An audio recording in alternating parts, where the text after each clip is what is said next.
Hello, this is Hunter McDermott with Anyone Can Play Guitar with Lesson 2 of Music Theory Basics for the guitar. So in this lesson we'll be talking about the major scale. So in Lesson 1, which I would encourage you to check out if you haven't already, we talked about something called the musical alphabet. Another name for it would be the chromatic scale. Basically, all music that we know of is comprised of these 12 different notes. So the next step is taking these 12 notes and organizing them in a pleasing way. It's kind of like picking out your favorite colors to paint a picture, to draw a picture. You're not going to use probably all of the colors in the box.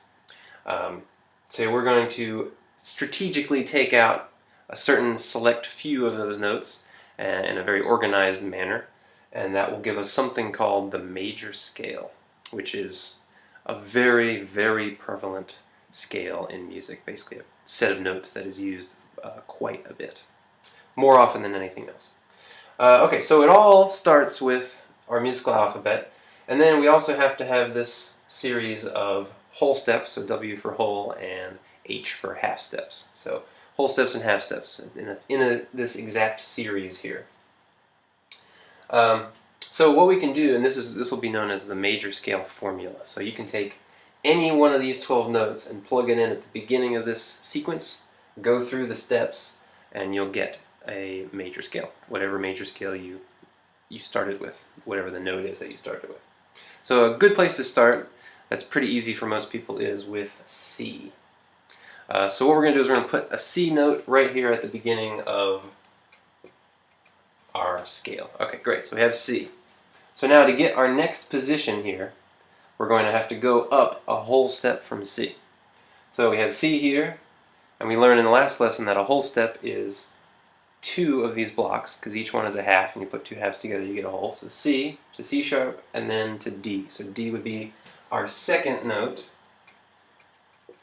in a C major scale. So we're considering it a C major scale because we started it with the note C. Alright, so if we go from D now, we go up a whole step, we would get D, D sharp, E. So E would be our third note in our C major scale.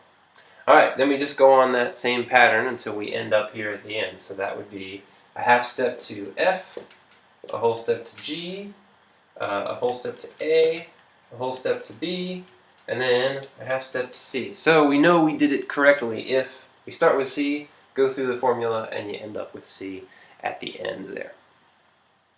Alright, so what I like to do also to help us understand a little bit more about intervals and eventually building chords and all that kind of stuff, which we'll get to a little bit later, is to give each one of these notes a numerical position.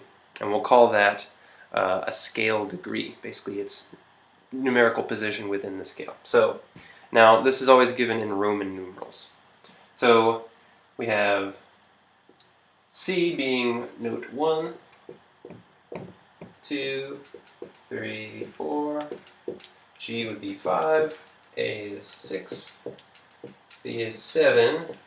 And now C would be 1. In some cases, which we'll get to a little bit later, we'll talk about how C can actually be 8, and then that the whole series of notes can just keep on going and going and going. Or go at least for one more octave.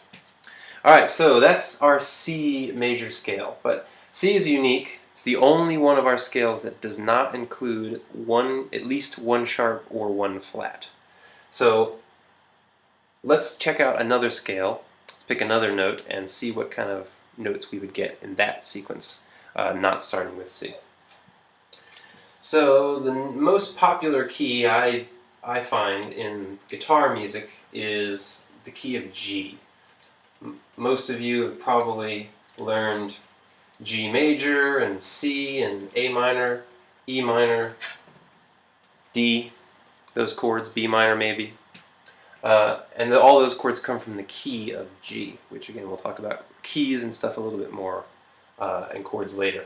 Alright, but so let's figure out if we want to play something in the key of G, key being the same word, it means the same thing as a scale. So if I talk about a major scale, like a G major scale. I'm really talking about the key of G. It's the same thing.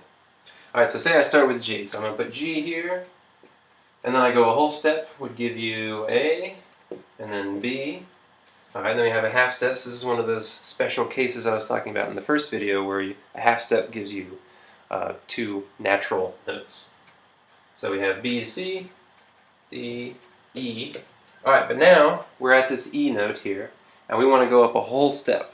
So if we go up a whole step from E, we're going to get not F, but we're going to get an F sharp. And then if we go a half step from F sharp, we get back to G. Okay, so in the first video we learned how F sharp and G flat are actually the same note. They're the two different names for the same thing. And this is exactly why we have two different names. Because sometimes we need the F and sometimes we need it to be called G. So the reasoning is when we play a major scale, when we put all these notes together, we want to have one of each letter. So we have to have some kind of A, some kind of B, some kind of C, and so on. So if I called this note F sharp, I would have a G and, or I'm sorry, if we called this note a G flat, we'd have a G and a G flat in the same scale. And for reasons where we just don't want it to be confusing, we would call it an F sharp instead. So we have G, A, B, C, D, E, and then F sharp, not G flat. Technically it wouldn't be wrong because it's the same pitch, it sounds the same, but just for clarification purposes we want to call it an F sharp. Now if you go through and pick each of these different notes out, you'll find all variety of different selections of notes, and in a future video we'll look at how you can organize all those and quickly at a glance figure out what notes are in a scale without having to go through this whole process. But this process is good to be able to do and to understand initially. So as a practice, I would say get out a sheet of paper, write down whole, whole, half, whole, whole, whole, half, which is your major scale formula, and then just pick a note and follow your chromatic scale, your musical alphabet, and see if you can figure out what notes are all go together there. And that's about it. So that's how we go from our total of 12 notes in our chromatic scale down to just 7 different notes, which we call our major scale. So now we're starting to get closer to making some music here. Alright, so stay tuned for the next video, and thanks a lot for watching. If you have any questions or comments, please leave them for me. Thanks a lot. See ya.